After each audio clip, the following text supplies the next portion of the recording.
नमस्कार, आप देख रहे हैं इंडिया टीवी। मैं हूं अमित पालित। सुबह के 10 बज रहे हैं और वक्त हो गया है सबसे दमदार बुलेटिन दमदार 10 का। आज बात होगी वक्फ कानून पर। सुप्रीम कोर्ट के आदेश के बाद आज पहला जुमा है। देश के अलग अलग जगह माहौल कैसा रहने वाला है, इसकी पूरी जानकारी हम आपको बताएंगे।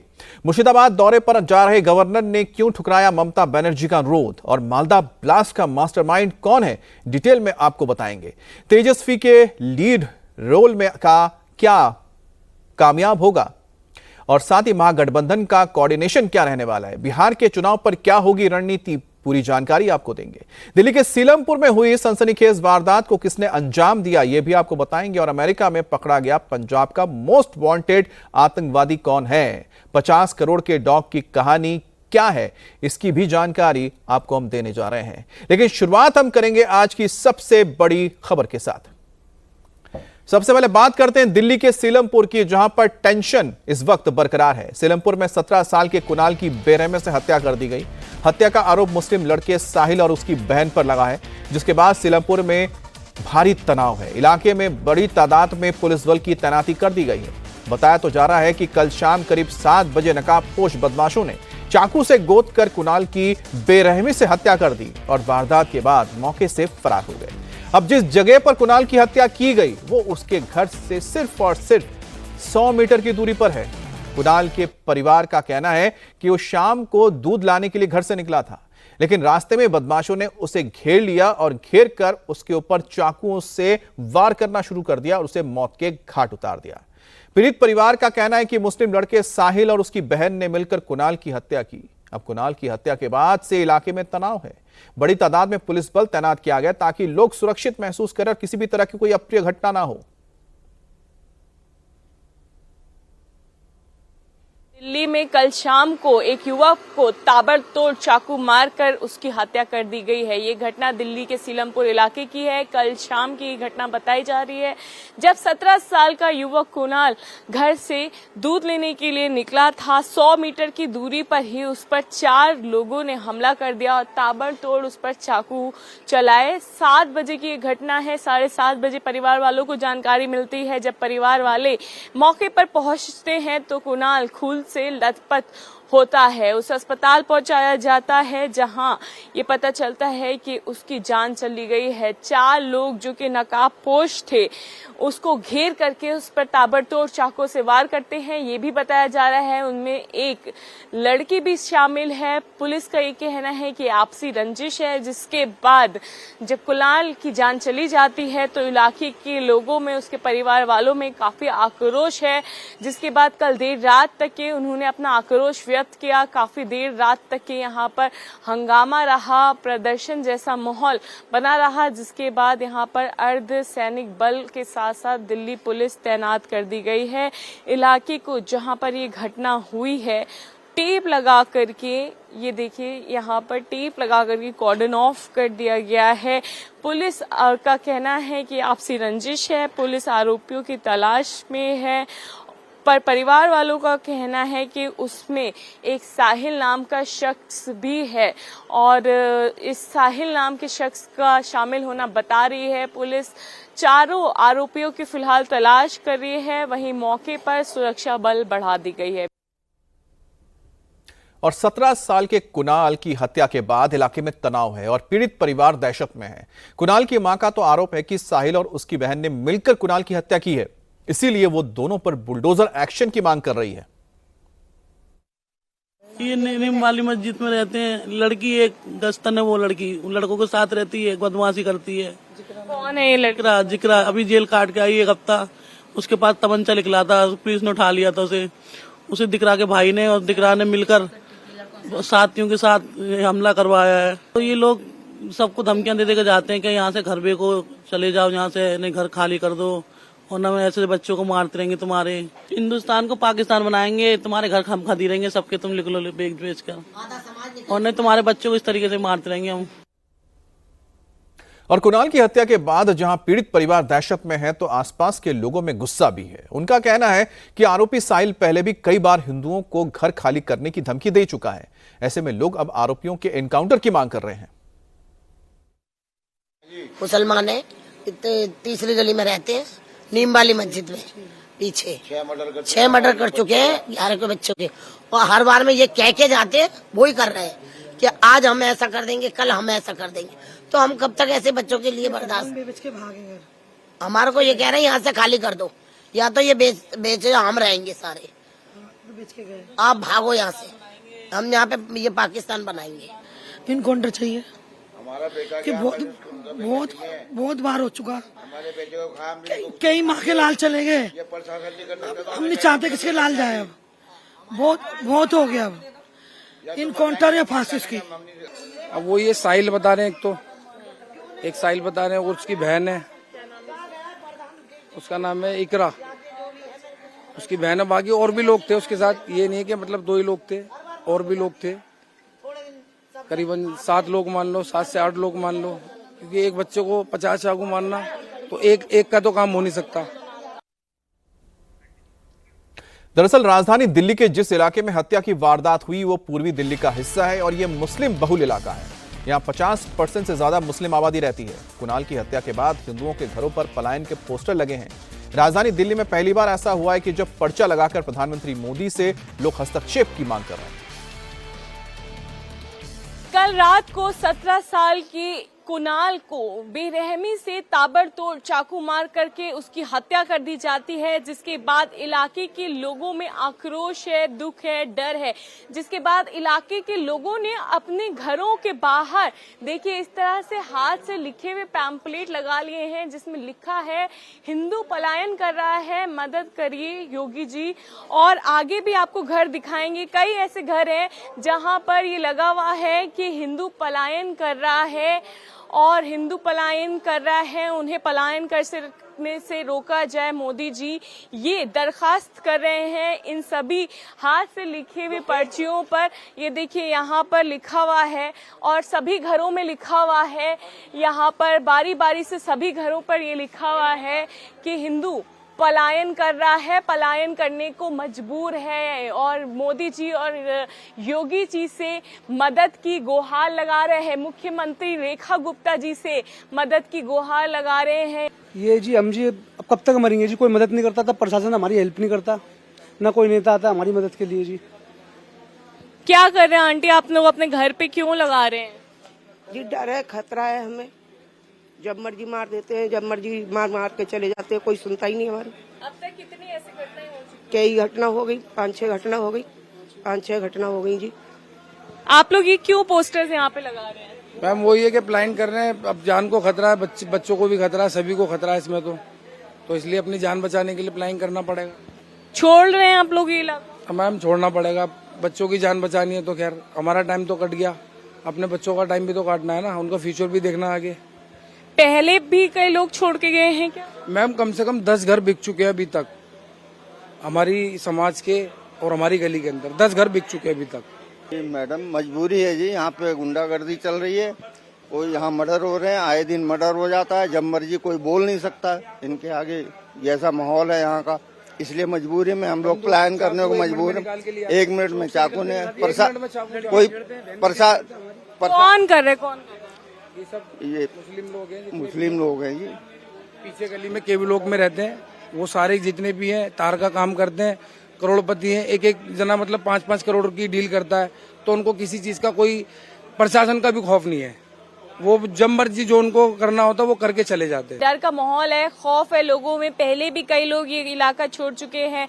अब उनका कहना है कि और भी यहाँ पर जो लोग हैं वो अपना घर छोड़ने के लिए तैयार हैं, क्योंकि लगातार इस तरह की वारदात हो रही है। दूसरे समुदाय के लोगों का यहाँ डर है, जिसकी वजह से उनको यहाँ पर पलायन करना मजबूरी है और पलायन करने के अलावा कोई और जरिया भी नहीं है, क्योंकि उनको खतरा है कि कहीं उनके बच्चों को या उनको कुछ हो ना जाए। इस वजह से सभी ने अपने घरों के बाहर एक पर्चा चिपका दिया है और ये भी लिखा है कि मोदी जी, योगी जी, रेखा गुप्ता जी, उनकी सुनवाई की जाए।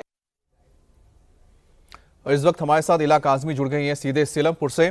इला, पहली चीज तो है कि पुलिस की जो तफ्तीश हुई है उसमें अब तक क्या कुछ निकलकर सामने आया है इस पूरे घटनाक्रम को लेकर, आरोपियों को लेकर, और दूसरी बड़ी बात यह है कि लोगों का पलायन हो रहा है, प्रशासन की ओर से या पुलिस की ओर से कोई पहुंचा उनके दुख को सुनने के लिए?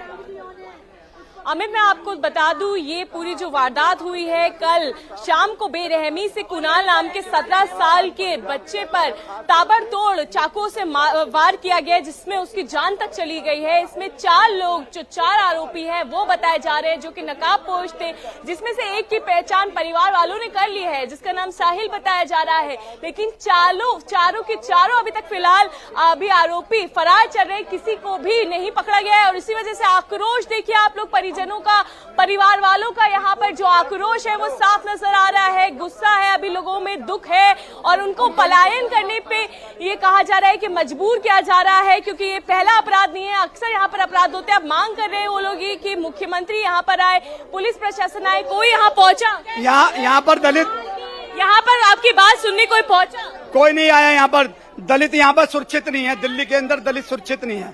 हम दलितों में आते हैं, 11 समाज SC में आता है, तो यहाँ पे हमारी सुरक्षा की जाए। और यहाँ अब शायद देखो सरकार बदली है, ये क्या पता आप लोग मीडिया वाले हमारी बात पहुँचाएंगे वहाँ तक, तो शायद हमारा तो शायद। ये बताइए, शव का अभी लेंगे, पोस्टमार्टम हुआ है या अंतिम संस्कार कब होगा? जब तक वो पकड़े नहीं आएंगे, जब तक हम सब नहीं लेंगे। जब तक पकड़े नहीं आएंगे हत्यारे, जब तक हम सब नहीं। हाँ, कौन ये लोग हैं जो आप लोगों को पिछले इतने दिनों से परेशान कर रहे हैं? मुसलमान। और क्या, किस तरह से परेशान कर रहे हैं? ये मेरा बेटा हनुमान चालीसा करता था, हनुमान चालीसा मत कर, मार देंगे, मार दिया। कब? 6 साल पहले। उसके बाद कोई कार्रवाई हुई? हाँ करा, सब कुछ किया, बंद भी हुआ। और उन्होंने, पुलिस ने अपनी गवाही डाल के, गवाही भी छूट गए वो। पैसे भर देते थाने में, तो बस वो छूट के आया। क्या कह रहे थे आप? लड़कियां जहाँ बेटियां सुरक्षित नहीं है, बच्चे स्कूल जाती हैं, लड़कियों को पकड़ लेते हैं, सिगरेट का धुआं, हमने स्कूल छुड़ा दिया लड़कियों का, बेटों का स्कूल छुड़ा दिया, बच्चों को पढ़ाई लिखाई नहीं दे रहा। क्यों पलायन क्यों करने की बात कर रहे हैं? जी पढ़ाई बंद कर दी हमारे बच्चों को, कहाँ तक पढ़ाए मैडम? यहाँ डर के हमारे स्कूल में नहीं मिलता हमारे को। इंसाफ चाहिए हमें, जब तक हमें इंसाफ नहीं मिलेगा हम ऐसे रहेंगे, हम रोड जाम करेंगे। क्या नाम है तुम्हारा? जस्टिस फॉर कुणाल, किस तरह से तुम चारों न्याय मिले, क्या मांगे तुम्हारी? मैम मेरा नाम रोनित है मैम। इसके आरोपी को, कुणाल के आरोपी को मैम मौत की सजा मिलनी चाहिए। मैम हम इतना टैक्स भरते हैं, हर चीज में टैक्स भरते हैं, एजुकेशन में टैक्स भरते हैं, ये ऐसे देश में रहने के लिए टैक्स नहीं भरते मैम। सच बताऊं मैं आपको, हम दिल्ली में रह रहे हैं। कौन लोग हैं जो परेशान कर रहे हैं आप लोगों को पलायन? मैम यहाँ के जो मुस्लिम समाज के लोग हैं मैम, वो हमारे 7वां वो यहीं के हैं या बाहरी? मैम यहीं का ही है मैम, यहीं के रहने वाले मैम, मस्जिद के पास के रहने वाले हैं यहीं के। मैम अभी तक ये पकड़ा नहीं है पुलिस ने, आप क्या? मैम 7 मर्डर हो चुके हैं, 7 मर्डर। आप लोगों से अपनी बातचीत जारी करें, उनकी बात आप दर्शकों तक पहुंचा रही हैं। लेकिन इस वक्त आपको बता दें, जहां दिल्ली में मुस्लिम बहुल इलाके सीलमपुर में हिंदू पलायन की बात कर रहे हैं, तो वहीं दूसरी तरफ पश्चिम बंगाल में तो मुस्लिम बहुल इलाका मुर्शिदाबाद से हिंदू पलायन कर चुके हैं और आज वहां पर गवर्नर की यात्रा भी होने जा रही है। अब हिंसा के बाद हाईकोर्ट ने, आयोग और अब राज्यपाल, यानी कि पहले हाईकोर्ट ने दखल दिया तो वहां पर पैरामिलिट्री फोर्स आई, उसके बाद ह्यूमन राइट्स के जो अधिकारी वो पहुंचे और आज वहां पर राज्यपाल खुद पहुंच रहे हैं हालात का जायजा लेने के लिए। तो पश्चिम बंगाल के राज्यपाल CV आनंद बोस रवाना हो चुके ट्रेन के जरिए मुर्शिदाबाद और मालदा में हिंसा प्रभावित इलाकों का दौरा करेंगे। वो कोलकाता से मालदा के लिए ट्रेन से रवाना हुए हैं थोड़ी देर पहले ही। मुख्यमंत्री ममता बनर्जी ने राज्यपाल को दौरा स्थगित करने के लिए कहा था। उन्होंने कहा था कि अभी हालात ठीक नहीं हुए, इसलिए आप बाद में जाएं। लेकिन राज्यपाल का कहना है वो हिंसा से प्रभावित लोगों से मिलकर जमीनी हकीकत जानना चाहते हैं। राज्यपाल का यह दौरा 2 दिन का रहेगा, जिसमें वो पलायन करने वाले लोगों के साथ मुलाकात करेंगे, रिलीफ कैंप पे जाएंगे, उनसे बातचीत होगी, दंगा प्रभावित क्षेत्रों का जायजा लेंगे। वहां दूसरी तरफ कलकत्ता हाईकोर्ट में भी हिंसा के बाद लगातार एक्शन जारी है। बंगाल सरकार को लोगों की मदद का आदेश दिया गया है, तो वहीं हिंसा वाले इलाकों में सेंट्रल फोर्सेस की तैनाती फिलहाल बरकरार रहेगी। मुर्शिदाबाद के बेदबोना गांव में 11 और 12 अप्रैल को हिंसा के कुछ और तस्वीरें सामने आई, वो भी आपको दिखाएंगे। वहीं मुर्शिदाबाद में हिंसा के बाद बर्बादी के जो निशान हैं अभी तक दिखाई दे रहे हैं। पश्चिम बंगाल के गवर्नर CV आनंद बोस आज हिंसा प्रभावित इलाकों का दौरा करेंगे और साथ ही साथ पीड़ितों से मुलाकात भी करेंगे। मुर्शिदाबाद के उन इलाकों में वो जाने वाले हैं जहां वक्फ कानून के खिलाफ हिंदुओं के घरों को टारगेट करके आग लगाई गई। आज राज्यपाल पहले मालदा जा रहे हैं, जहां वो रिलीफ कैंप में रह रहे हैं, पीड़ितों से मुलाकात करेंगे, उनके बारे में जानेंगे। फिर मुर्शिदाबाद के हिंसा पीड़ितों से मुलाकात करेंगे। CV आनंद बोस ने कहा है कि वो चाहते हैं कि ग्राउंड में जाकर वो हालात को समझें, वो समझना चाहते हैं कि मौके पर आखिरकार हुआ क्या था, जिसकी हालात को देखकर वो अपना माइंड मेकअप कर सके कि आखिरकार गवर्नर का कहना है कि अगर वहां शांति स्थापित हो रही है तो मैं ये सुनकर काफी खुश हूं, अब इसके मुताबिक ही रिपोर्ट बनाऊंगा। इसीलिए वो देखना चाहते हैं, खुद जाकर समझना चाहते हैं कि वाकई में वहां पर शांति स्थापित हुई है। और वहीं पर ममता बनर्जी ने गवर्नर से हालात को काबू में होने तक इंतजार करने की गुजारिश की थी। My field visit is basically meant to understand what has happened in the field and also to make up my mind based on realities of the situation. If peace is restored, I am very happy about that. From the field, once I realize that it has been done, I will be most happy to make my report accordingly. I will certainly have an objective view about the matter, and now that the central forces are also there, situation has been brought under control. Now what we should do is to do the mopping up operation and also take further steps to prevent such instances in future. और हकीकत को जानने के लिए governor तो मालदा और मुर्शिदाबाद का दौरा कर रहे हैं, लेकिन मुख्यमंत्री ममता बनर्जी ने उनसे गुजारिश की थी कि वो हालात सुधरने तक वहां ना जाए। क्या कहा ममता बनर्जी ने, आपको सुनाते हैं। যে শান্তির বাতাবরণ ফিরে এসেছে, যে अब जबकि शांति का माहौल लौट आया है, लोगों में आत्मविश्वास पैदा करने की जरूरत है। प्रशासन वह काम कर रहा है, अन्यथा मैं भी जा सकती थी, तो फिर मैं क्यों नहीं जा रही हूँ? मैं सही समय पर जाऊंगी। यदि मैं अब जाऊं तो अन्य लोग क्यों नहीं जा सकते? कानून सबके लिए समान है। मैं राज्यपाल से अपील करूंगी कि कृपया कुछ दिन प्रतीक्षा करें। আমি অ্যাপিল করব माननीय राज्यपाल महाशय के, please wait few days more. उधर हिंसा पर बंगाल सरकार ने गुरुवार को कलकत्ता हाईकोर्ट में एक रिपोर्ट भी पेश की, जिसमें यह बताया गया कि 8 अप्रैल को क्या हुआ था। अब सरकार की तरफ से बताया गया कि शुरू में वक्फ एक्ट के खिलाफ प्रोटेस्ट शांतिपूर्ण था, लेकिन 8 अप्रैल को मुर्शिदाबाद में लगभग 10,000 लोग जमा हो गए।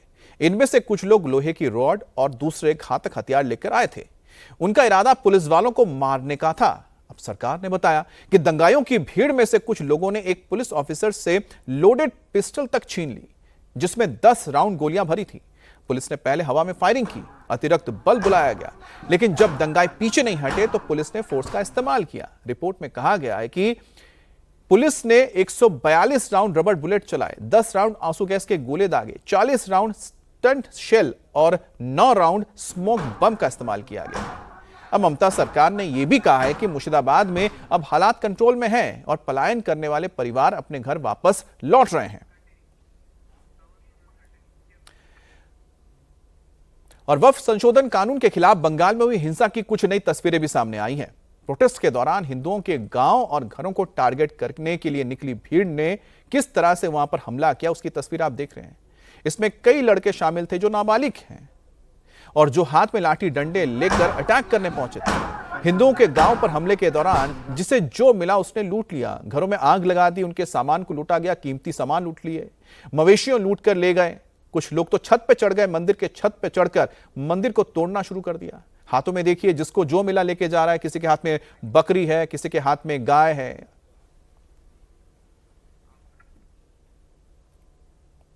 और अब बात करते हैं बिहार चुनाव की। बिहार में 6 महीने बाद विधानसभा चुनाव है और उससे पहले महागठबंधन ने अपनी तैयारी शुरू कर दी है। बिहार विधानसभा चुनाव के लिए महागठबंधन में कोऑर्डिनेशन कमेटी बनाने पर अब सहमति बन चुकी है, जिसका मुखिया तेजस्वी यादव को बनाया गया है। यानी कि तेजस्वी यादव ही अब बिहार चुनाव के लिए महागठबंधन की रणनीति से लेकर उम्मीदवारों के चयन तक आखिरी फैसला लेंगे। लेकिन बिहार चुनाव में महागठबंधन का सीएम फेस कौन होगा, इसको लेकर फैसला अभी तक नहीं हुआ है। महागठबंधन की बैठक में पटना में करीब 3 घंटे तक ये मीटिंग चली। यह बैठक आरजेडी के दफ्तर में हुई है, जिसमें आरजेडी से तेजस्वी यादव, अब्दुल बारी सिद्दीकी, संजय यादव शामिल थे। तो कांग्रेस की तरफ से बिहार के प्रभारी कृष्णा अलावारू और प्रदेश अध्यक्ष राजेश राम शकील अहमद शामिल हुए। विकास इंसानशील पार्टी यानी कि वीआईपी के पार्टी से अध्यक्ष मुकेश सहनी इसमें शामिल हुए और कुछ लेफ्ट के प्रतिनिधि भी थे। अब बिहार चुनाव में महागठबंधन का सीएम फेस कौन होगा, इसे लेकर कांग्रेस साफ साफ जवाब देने से बचती रही। कांग्रेस के बिहार प्रभारी ने सिर्फ इतना कहा कि यहां यूनिटी और क्लियरिटी है, लेकिन एनडीए में कंफ्यूजन है। कमेटी महागठबंधन की बनी है, जिसकी अध्यक्षता की जिम्मेवारी जो है मुझको दी गई है, और आप लोगों को अब चिंता करने की कोई जरूरत नहीं होनी चाहिए। अब चिंता जो है भाजपा के लोगों को करने दीजिए। हम लोग हर एक मुद्दे पर हम सब लोगों की सहमति है